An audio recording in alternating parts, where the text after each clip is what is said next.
Finland की सीमा पर रूस अपने सैनिकों की तादाद बढ़ा रहा है। बॉर्डर पर 9 एलीट ब्रिगेड की तैनाती की गई है। 4 टैंक्स आर्मर्ड व्हीकल ब्रिगेड को तैनात किया है। रूसी सेना पर फिनलैंड का यह दावा है। तो सवाल है कि क्या अब जो युद्ध का दायरा है वो रूस बढ़ाना चाहता है, और क्या यही वजह है कि फिनलैंड के साथ लगती सीमा पर यह बड़ी तैनाती की गई है। 9 एलीट ब्रिगेड्स को तैनात कर दिया। भारी भरकम जो तादाद है वो सैनिकों की वहां पर मूव कर चुकी है। यह तस्वीर आपके सामने।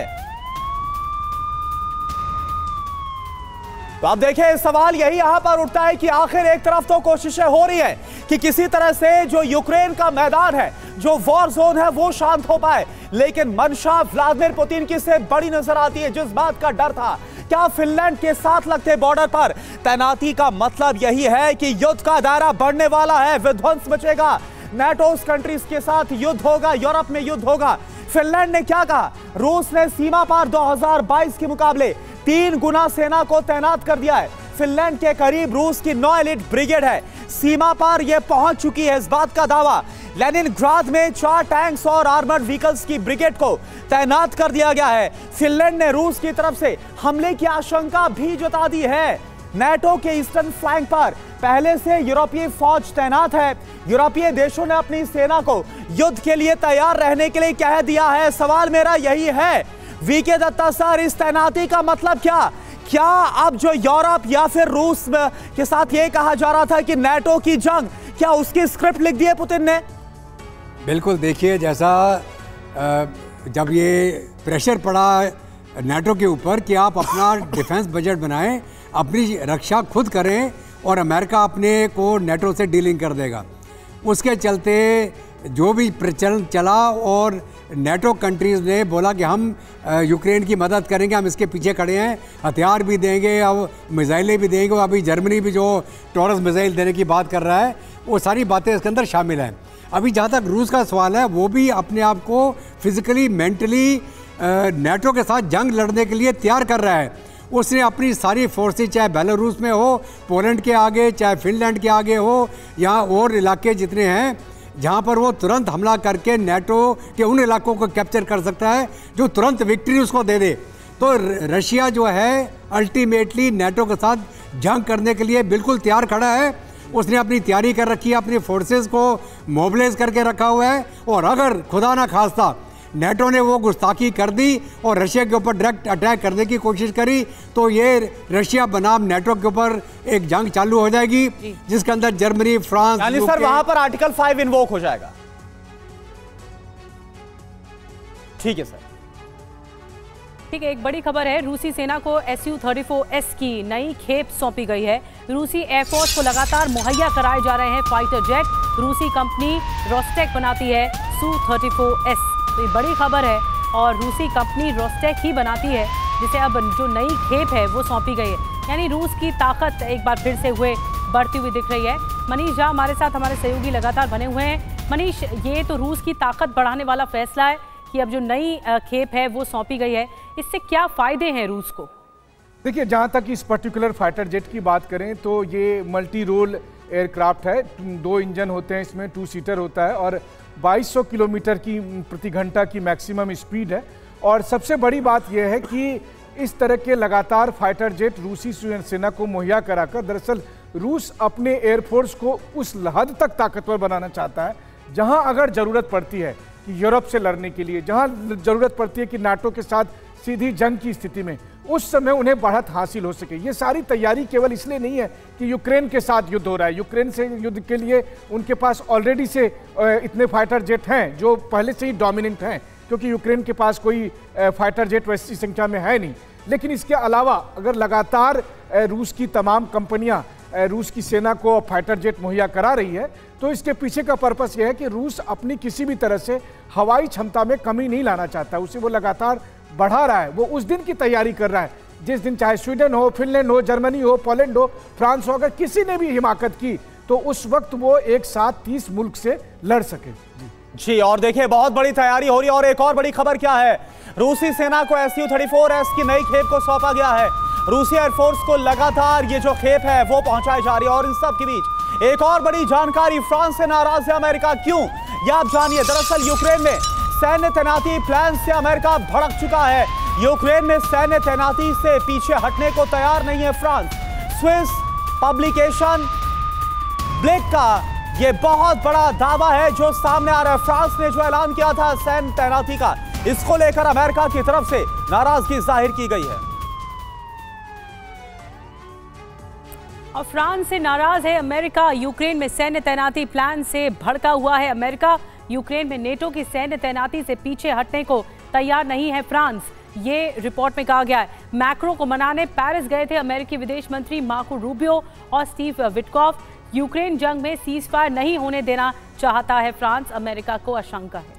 और देखिए, फ्रांस, ब्रिटेन, जर्मनी यूक्रेन जंग को जारी रखना चाहते हैं। रिपोर्ट के हवाले से यह कहा जा रहा है रूस को यूक्रेन में ही उलझाए रखना चाहते हैं यूरोपीय देश। रिपोर्ट के हवाले से यह भी दावा है तो स्विस पब्लिकेशन ब्लेक की तरफ से यह कहा जा रहा है। ओपी तिवारी सर, सवाल बड़ा लाजमी है। एक तरफ डोनाल्ड ट्रंप ये बोल रहे हैं कि भाई जितने देश वो अपनी सुरक्षा खुद करें, उन्हें खुद अब अमेरिका ज्यादा साथ नहीं देने वाला है कि हर बार अमेरिका ही सबको सपोर्ट करता नजर आए। अब ऐसे में अगर फ्रांस, ब्रिटेन, जर्मनी कोई फैसला लेते हैं कि उन्हें अपनी सुरक्षा के लिए बाकी नेटो कंट्रीज यूरोप की सुरक्षा के लिए क्या करना है, तो उस पर यह जो नाराजगी है अमेरिका की, ये कहां तक आपको वाजिब नजर आती है? देखिए करुणा, जहाँ तक ब्रिटेन और फ्रांस का सवाल है, वो हमेशा ही रूस के अगेंस्ट ज़्यादा ऑफेंसिव रहे। अब अमेरिका ने कोशिश कर रहा है कि शांति प्रवाह लेके आए, करें शांति का प्रस्ताव लेके आया और शुरुआत हो जाए, लेकिन ये किस कारण बस फ्रांस और यूके का क्या इंटरेस्ट है ताकि ये वॉर चलती रहे। इसमें मैं एक क्वेश्चन और भी सोच सकता हूँ कि जो इनके पास रेयर अर्थ और जो रिसोर्सेज थे यूक्रेन पर, हो सकता है कि यूरोपियन नेशंस का भी इनके ऊपर इनका आंख लगी हो, चाहते थे कि हमारे बस में कुछ मिले। जो अभी पिछले ख्याल से मेरे ख्याल थर्सडे को कुछ डिस्कशन हुआ है और ये जो रेयर अर्थ को यूटिलाइजेशन का और माइनिंग का जो एग्रीमेंट फाइनलाइज होने वाला यूएसए के, तो इससे भी यूरोपियन यूनियन, मतलब यूरोपियन यूनियन तो नहीं कहूँगा मैं, फ्रांस और यूके ज़्यादा घबराए हुए हैं। अब फ्रांस नहीं चाहता कि शांति हो, इन सबको इसमें शेयर चाहिए, बिकॉज जो रेयर अर्थ मिनिमल है 5 सबसे ज़्यादा आजकल सारी कंट्री चाइना के ऊपर डिपेंडेंट है। अगर यूक्रेन से सही तरीके से माइनिंग अगर हो जाती है तो इसमें चाइना पर डिपेंडेंसी कम होगी। तो ये हो सकता है कि और बैकग्राउंड पर कोशिश करें फ्रांस और यूक्रेन की, इसको भी उनका कुछ शेयर मिले। 3 साल से यूक्रेन को सपोर्ट कर रहे हैं, इनको कुछ नहीं मिला, ये कारण हो सकता है। लेकिन जो ये वॉर है, लंबे समय तक वॉर खींचना, इसमें फ्रांस और यूके सहमत है, लेकिन जो छोटे देश हो यूरोप के, उनकी आर्थिक स्थिति रिलेटिवली काफ़ी खराब हो चुकी है। अंदर से भले ही वो नाटो के मेंबर है, सामने से बोलते अवश्य होंगे कि हम आपके साथ हैं, लेकिन इंटरनल सिचुएशन उनकी ऐसी हो गई है कि वो लड़ाई नहीं चाहते, वो शांति चाहते हैं। ये कब तक चलेगा? अगर ट्रंप का गुस्सा जायज़ है, ट्रंप को अगर बहुत महत्वपूर्ण कदम उठाएं और एक ले, तभी शांति हो सकता है, तभी जाके फ्रांस और यूके पीछे हट सकते हैं। अब ये कितना सपोर्ट करेंगे, इसको जेलेंस्की को भी समझना चाहिए। अब यूके ने अनाउंस किया था इतने बिलियन का सपोर्ट कर रहे हैं, वो किस लिए किया था? माइंस देने के लिए, थोड़े एयर डिफेंस इक्विपमेंट्स के लिए। जहां तक एयर डिफेंस था यूक्रेन का, तो बिल्कुल तिवारी सर, लेकिन ट्रंप के साथ जो नाराजगी है वो भारी पड़ सकती है फ्रांस को, ये खुलकर सामने आ रहा है। और एक और बड़ी खबर, ब्लैक सी में नेटो का बहुत बड़ा मूवमेंट चल रहा है। क्रीमिया के नजदीक नेटो का सीक्रेट ऑपरेशन, ब्लैक सी में नेटो के 13 मिलिट्री विमानों की उड़ान। क्रीमिया के नजदीक उड़े फ्रांस, ब्रिटेन के फाइटर जेट्स, अमेरिकी U-2 जासूसी विमानों की क्रीमिया के नजदीक मौजूदगी।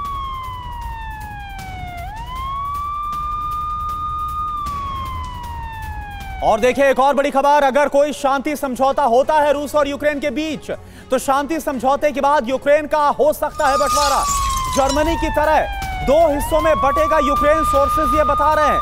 ट्रंप के दूत जनरल कीथ केलॉग ने यह प्रस्ताव रखा है। पूर्वी यूक्रेन में रूस और पश्चिमी हिस्से में ब्रिटेन, फ्रांस की सेनाएं होंगी। दोनों पक्षों के बीच 18 मील चौड़ा एक गलियारा होगा बफर जोन के तौर पर।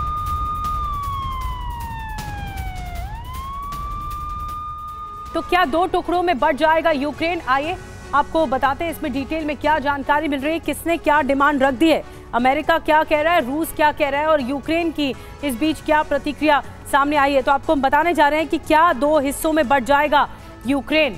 आपको बता दें कि इस पूरे मामले पर अमेरिका ने रूस के साथ मिलकर यूक्रेन पर कब्जा का नया प्लान बनाया है, जिसके लिए युद्ध विराम की शर्त लगा दी है, जिसके जरिए यूक्रेन को बांटने का प्लान है। अब देखिए, पूर्वी यूक्रेन पर रूस का कब्जा हो सकता है, जबकि पश्चिमी यूक्रेन को ब्रिटेन, फ्रांस मिलकर संभालेंगे। यानी 30% तक यूक्रेन पर रूस का अधिकार हो जाएगा। अब 70% यूक्रेन की जो कमान है फ्रांस, ब्रिटेन के पास होगी। बटे हुए यूक्रेन के बीच बफर जोन बनाया जाएगा और रूस की सेना बफर जोन से आगे नहीं बढ़ेगी। जबकि नेटो सेना यूक्रेन के साथ रहेगी। यूक्रेन के साथ मिलकर फ्रांस, ब्रिटेन यूक्रेन का शासन संभालेंगे। निनाद सर, अगर आप थोड़ा डिटेल में इसे समझा पाएं, क्या ये पॉसिबल है या फीजिबल है कि 2 टुकड़ों में बांट दिया जाए यूक्रेन को और यूक्रेन चुपचाप देखता रह जाए? देखिए, ये मेरे ख्याल से हो नहीं सकता। इसके 3 कारण हैं। पहले तो रूस जो अपना इलाका जीता है वो इसीलिए नहीं जीता कि नेटो की फोर्सेस यूक्रेन में डिप्लॉय हो, वो उसे एक्सेप्टेबल ही नहीं होगा। दूसरा, हम कई बार सोचते हैं क्योंकि हमारे को एक पुरानी यादें हैं, इंग्लैंड कुछ भी नहीं है, इंग्लैंड की औकात नहीं है, 80,000 तो उसके टोटल सैनिक है, तो वो आ ही नहीं सकता यहाँ पे पेट्रोल करने या कुछ भी करने। इंग्लैंड खत्म हो चुका है, इंग्लैंड वो पावर नहीं है जो पहले थी। तो दूसरा ये पहलू है। तीसरा पहलू ये है कि यूक्रेन के जो लोग हैं वो भी इसको एक्सेप्ट नहीं करेंगे, क्योंकि अगर ये शांति समझौता होता है तो सब मेरा सोचना ये है कि ज़ेलेंस्की अपनी कुर्सी हारेंगे और कोई नया लीडर आएगा, पर आउटसाइड इन्फ्लुएंस नहीं होगा। तो ऐसा मुझे लग रहा है कि ये जो बंटवारा है वो बिल्कुल होगा, लेकिन अगर पेट्रोलिंग करनी है उस साइड पे, यानी नॉन रशियन साइड पे, तो उसमें नेटो ट्रूप्स रशिया को एक्सेप्टेबल नहीं होगी। यूनाइटेड नेशंस की या फिर कोई थर्ड पार्टी की, जैसे पीस कीपर्स होते हैं, वो मेरे ख्याल से हो सकती है।